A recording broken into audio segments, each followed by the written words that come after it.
안녕하십니까. 발질환 무엇이든 물어보세요. 이우천입니다. 오늘은 무슨 발질환, 병에 대해서 말씀드리는 것보다 이런 발에 저는 이제 발을 좀 전공하다 보니까 아무래도 이제 거기에 대한 걸 말씀드리는데요. 이 수술을 하면은 정형외과 분야에서 수술을 하면은 뼈를 교정하고 끊어서 교정하든지 붙이든지 또는 뭐 관절염이 심한 경우에 인공관절을 하든지 그런 기구를 개발하는 것에 대해서 어떻게 개발하는지 그런 걸 말씀드려 보겠습니다. 이런 기구 개발은 국내에서도 무릎관절이라든지 고관절에서 일부 국내 자체 회사에서 개발하는 경우가 있지만 대부분은 이거는 전 세계 시장을 놓고서 하는 거기 때문에 우리나라 자체적으로 내수가 적기 때문에 국내에서는 특히 발 같은 경우는 개발이 좀 뒤떨어진 분야입니다. 어떻게 개발하냐? 먼저 의사가 아이디어를 냅니다. 이거는 이런 기구가 필요한데 기존에 이런 기구가 있는데 이걸 이렇게 좀 변형시켰으면 좋겠다. 뭐 이런 것들이 있겠죠. 이제 의사가 아이디어를 내면 엔지니어가 그 아이디어를 이걸 어떻게 실제로 만들기 위해서 그 수술기구, 그 금속판이면 금속판, 인공관절이면 인공관절을 만들어서 그를 엔지니어는 수술하는 과정과 이 몸에 대해서 잘 모르고 의사는 알기는 그거는 아는데 이걸 어떻게 실제로 변형을 할지 요걸 이렇게 좀 더 했으면 좋겠는데 이렇게 해서 서로 엔지니어와 의사가 의견을 합쳐서 디자인을 조금씩 변경해서 실물을 만들어 가는 것입니다. 또 하나는 공학적으로 모양은 이렇게 만들었는데 이것이 실제로 사람이 활동할 때 또는 가령 수술하고 나서 뼈를 고정을 했는데 이것이 어느 정도 강도에 견딜 수 있느냐. 이것이 실제로 가령 인공관절 같은 경우는 더 중요하죠. 당장은 괜찮은데 1, 2년 쓰면 못 쓰게 된다든지 이러면 안 될 거 아닙니까? 그래서 여러 가지의 시험을 합니다. 그래서 미국 같으면 FDA 승인을 받아야 되겠죠. 그래서 미국 FDA 승인을 받으면 딴 나라에 통과하기가 쉽습니다. 우리나라에서 이런 걸 하는 일은 거의 없고 대개는 유럽 회사들도 뭘 만들면 세계적으로 뻗어나가려면 미국의 승인을 받아야 됩니다. 미국 FDA 승인을 받아서 그를 사용하는 과정을 거치게 됩니다. 그래서 대부분 미국 회사들이 의료기구 개발 시장을 장악하고 있고 미국에서 사용하면은 세계적으로 판매가 쉽습니다. 그런데 이제 제가 요번에 이거 잘못 적었네요. 2021년도가 아니라 얼마 안 됐습니다. 2022년도. 그러니까 얼마 전에 3월 말에 미국을 갔다 와서 거기에서 이런 제가 2개 회사에서 인체에 들어가는 기구를 개발하는 데 관여해서 이틀 동안 27일, 28일 이틀 동안 5발, 이거는 물론 사체입니다. 사체를 가지고서 시험적으로 만든 기구를 끼워보고 그래서 이것이 문제가 뭔가 엔지니어들과 상의하고 그러는 걸 하고 돌아왔습니다. 그래서 여기 뉴욕에 가면은 이런 거를 할 수 있는 뉴욕에 이런 랩이 있습니다. 이렇게 이런 거를 갖고 실제로 할 수 있는 랩이 있어가지고 이걸 제가 하고 있습니다. 실제로 뭐 수술하는 거하고 똑같습니다. 수술하는 것처럼 가운 입고 장갑도 끼고 물론 이것이 뭐 보통 우리가 수술하면은 째고 그러면은 거기에 균이 들어가서 감염되면 안 되죠. 근데 이제 그런 목적에서 가운 입고 장갑 끼는 게 아니라 우리가 사체에서 오히려 수술하는 사람이 병이 옮을 수도 있고 또 뭐 그것도 똑같이 수술하는 것과 똑같기 때문에 피는 안 튀지만 이런 기름 그런 것도 튈 수 있고 그래서 똑같이 수술 가운도 있고 다 하고 수술 중간에 수술 기구도 있고 수술 중간에 엑스레이도 볼 수 있고 강의실도 있어가지고 수술 중간에 의사들끼리 엔지니어하고 회의도 하고 이렇게 가면서 이런 거를 하게 됩니다. 네, 그래서 여기 이제 요거는 실제로 수술하는 그런 그 실험실입니다. 수술실이자 실험실이죠. 왜냐하면 사체를 대상으로 하니까 그렇게 해서 뭐 여기 중에는 반은 엔지니어고 반은 의사입니다.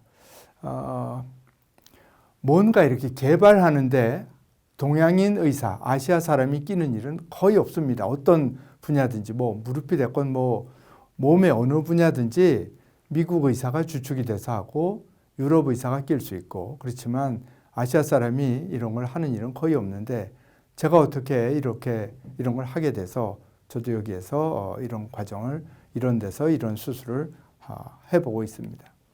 그래서 제가 하는 거는 과상부 절골력 금속판, 하나는 금속판입니다. 이거는 발목 관절염이 심해지기 전에 그걸 교정할 때 뼈를 끊으면은 교정을 하고 고정을 해야죠.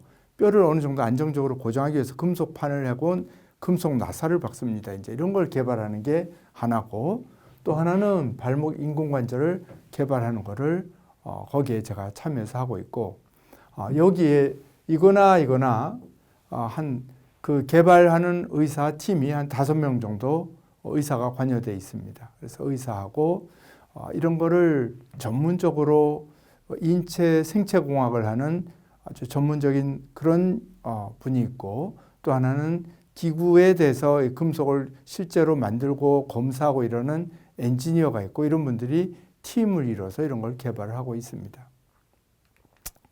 그래서 기존의 금속판이 물론 없는 건 아니죠. 기존에 있으니까 그걸로 수술하고 하죠. 그래서 그거를 참고해서 그것이 문제점이 뭔가를 파악해서 이제 그거는 우선 의사가 할 수 있겠죠. 의사가 수술해보고 이건 요렇게 좀 했으면 좋겠다. 요 부분은 요게 좀 수술하고 나서 요 금속판을 박았더니 여기가 자꾸 피부에 자극이 된다. 요거 좀 자극이 안 되게 할 수 있을까? 요건 조금 더 얇게 하면서 강도는 세게 할 수 있을까? 요 부분 조금 더 굽어지게 할 수 있을까? 이런 아이디어를 내는 겁니다.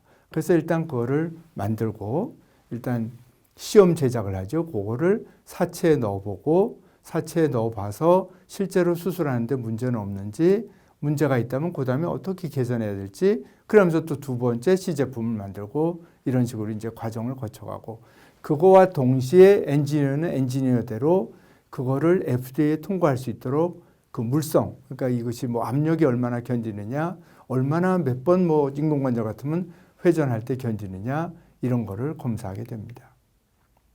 그래서 이제 제가 이 금속판 경우에는 과상부 절골술, 교정술 같으면 지금은 수술하고 나면 6주를 못 디디게 합니다. 1달 반 정도. 근데 지금 제가 생각하고 있는 거는 수술하고 나서 바로 디딜 수 있도록 방법을 개선하고 기구를 개발하고 있습니다. 그래서 지금도 사실은 6주 정도 못 디디게 하는데 앞으로는 한 4주 정도로 단축할까 싶고 요게 다 개발이 되면은 수술하고 나서 바로 디딜 수 있도록 하는 그런 기구를 개발하고 있습니다. 발목 인공관절이 이제 이것도 초미의 관심사입니다. 세계적으로. 하나는 금속판이 있고 그보다 더 이제 흥미진진하다 그럴까 관심의 대상이라 그럴까 그런 것이 이제 발목 인공관절인데 기존의 발목 인공관절 형태가 아주 다양합니다. 근데 이것이 발목의 이 기존에 개발된 것들이 실제 사람 발목 모양하고는 좀 다릅니다. 관절의 면. 발목이 가령 옆에서 보면 이렇게 생겼습니다. 발목이 이렇게 이제 관절이 되어 있습니다. 그래서 여기를 뼈를 깎습니다. 지금 하는 인공관절은 되게 이렇게 이 부분 깎아내고 여기에다가 인공관절을 끼워 넣습니다. 그러다 보니까 근데 그 형태가 정상적인 관절의 면과는 많이 다릅니다. 그래서 뭐든지 정상적인 관절면과 거의 비슷한 것이 아무래도 오래 갈 수 있지 않을까. 현재 사용하는 발목 인공관절은 무릎이나 고관절, 엉덩이 관절보다는 수명이 짧습니다. 그래서 요걸 좀 어떻게 좀 연장을 해볼까. 그래서 이제 기존의 인공관절을 보다 훨씬 좋은 결과를 낼 수 있게 이렇게 지금 개발하고 있는데 요거는 사실 무슨 제가 아이디어를 처음 내서 하는 건 아니고 미국에 있는 의사 두 분과 그 전문 그 생체공학하는 그분은 무릎에도 경험이 많은 분인데 그분이서 그 한 3명 정도가 먼저 제일 처음 아이디어를 냈고 거기에서 개발하는 과정에서 3명의 의사가 더 들어갔는데 거기에서 제가 끼게 됐습니다. 그래서 이거를 지금 한 3년째 저도 이 작업에 관여해서 인공관절을 개발하고 있습니다. 그래서 이것이 정상 관절인데 기존에 뭐 가령 이렇게 깎고 갖고 정상 관절면과는 다른 인공관절을 넣은 거를 어떻게 하면 이렇게 동그랗게 이런 관절을 만들어 넣을까 이런 면에 있어서 이제 이걸 하고 있는데 가령 아까 말씀드린 금속판이든지 이런 인공관절이든지 시제품의 모양을 보여드릴 수는 없습니다. 그거는 그 회사에서 이거는 기밀에 해당되는 거고 그래서 그거는 보여드릴 수는 없지만 원칙적으로는 어떻게 하면 정상 관절과 정상 뼈의 모양에 비슷한 거를 할 수 있을까 이런 것이 개발하는 사람들의 의도가 되겠습니다. 그래서 근데 이 인공관절이면 인공관절 개발하면 그것만 하는 것이 아니고 수술 방법이 틀려집니다. 방법이 틀려지기 때문에 거기에 수술을 하기 위한 기구 자체도 아주 모든 것이 다 달라지기 때문에 굉장히 이런 거 하나 개발하는 게 어렵고 그러다 보니까 자연히 국내에서는 이런 거를 하기 어렵고 이런 전 세계 시장을 놓고 할 때 아무래도 미국이 주도적인 입장에 서서 하고 있습니다. 그래서 이거 처음 시작한 지 3년이 넘었고 아마 처음 아이디어를 낸 분들은 5년도 넘은 걸로 알고 있는데 아직도 개선의 여지가 꽤 있는 그런 방법이 되겠습니다. 그래서 개발자들이 모여서 공학자들, 엔지니어들과 그걸 사체에 넣어보고 기구는 어떻게 하는 것이 좋겠다. 인공관절 자체는 어떻게 하는 것이 좋겠다. 그래서 누가 해도 좋고 가령 의사가 같은 수술을 100명 이상 해본 사람만 잘할 수 있는 수술 그건 어렵거든요. 왜냐하면 100명까지 경험을 쌓기가 어렵거든요.